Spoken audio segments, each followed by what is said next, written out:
সাবেক প্রধানমন্ত্রী বেগম খালেদা জিয়াকে কুমিল্লার এক জনসভায় সরাসরি দেখার পর থেকেই বিএনপির রাজনীতিতে সক্রিয় হতে শুরু করেছেন মহিলা দল নেত্রী শাহেদা আক্তার নার্গিস।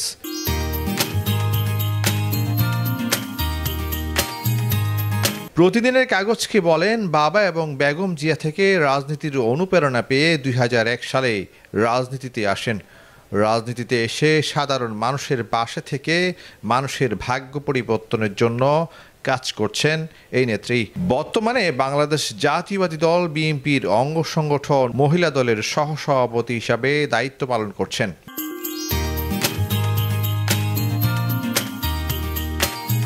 বিগত আওয়ামী সরকারের সময় পুলিশি হয়রানি এবং সাবেক এক কাউন্সিলরের বিভিন্ন হুমকি দামকি সহ এমনকি মামলারও শিকার হয়েছেন এবং তার ছেলেকে মামলা দিয়ে হয়রানি করলেও পিছু হটেনি এই নেত্রী।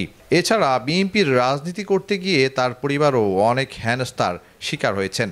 ৫ আগস্ট আওয়ামী সরকারের পতনের পর বিভিন্ন সামাজিক রাজনৈতিক কর্মকাণ্ড করে এলাকার সাধারণ জনগণের পাশে থাকার চেষ্টা করছেন এবং এই ধারাবাহিকতা সবসময় অব্যাহত থাকবে বলে জানান মহিলা দল নেত্রী শাহেদা আক্তার নার্গিস।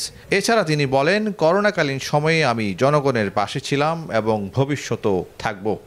রাজনীতিতে আসার পিছনে কারণ আমি বলছি, আমি একজন রাজনীতি পরিবার থেকে আমি বড় হয়ে আসছি।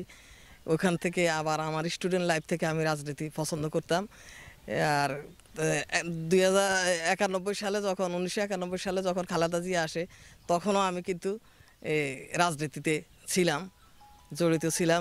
তখন লাকসাম থাকতাম।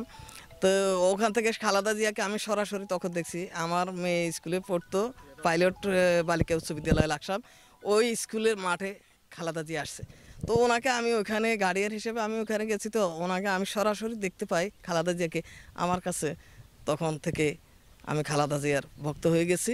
তার আগের থেকে আমার আব্বা কিন্তু খালেদা জিয়ার রাজনীতি করতো। আমাদের ফ্যামিলি পুরা বিএনপির রাজনীতির সাথে জড়িত ছিল।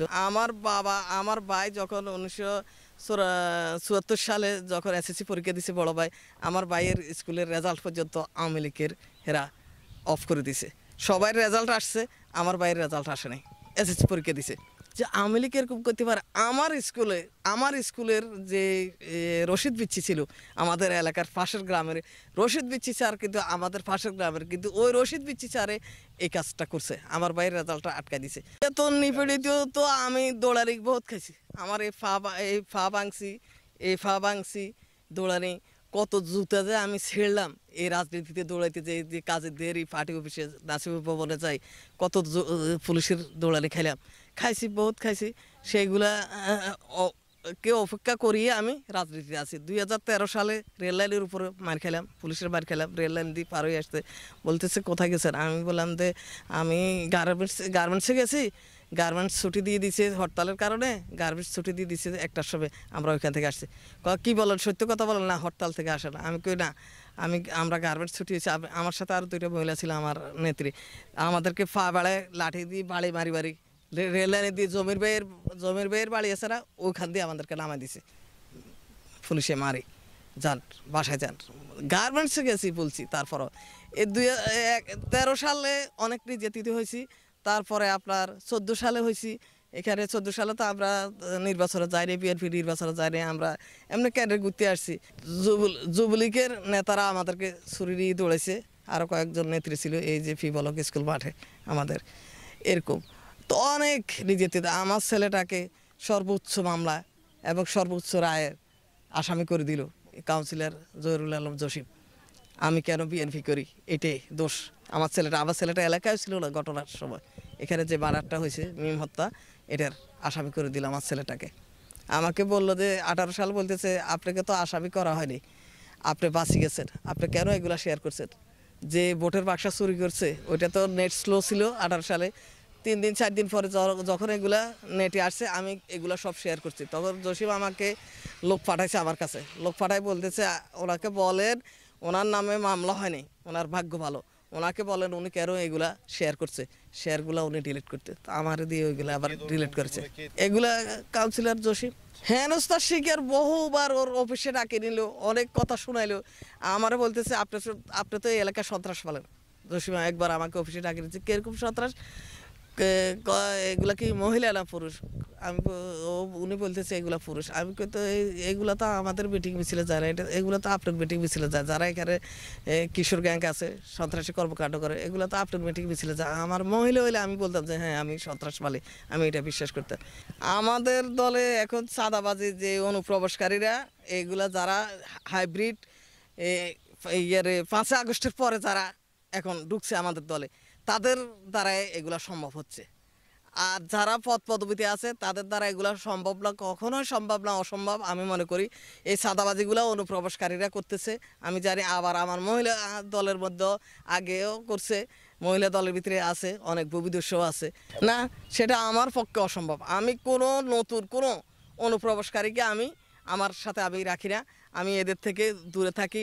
আর যাদের একটু ব্যাড রেকর্ড আছে ওই নেত্রীও আমি আমার পাশে রাখি না।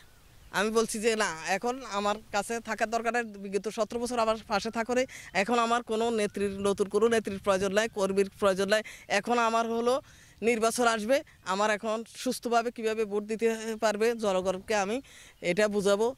জনগণ যেন সুস্থভাবে যায়, আমার বিএনপিকে ভোট দিয়ে আমার এমপি মন্ত্রী গঠন করবে, আমি এটাই বলি সব জায়গায়। কিন্তু কোনো নতুন কর্মী আমি সৃষ্টি করি না।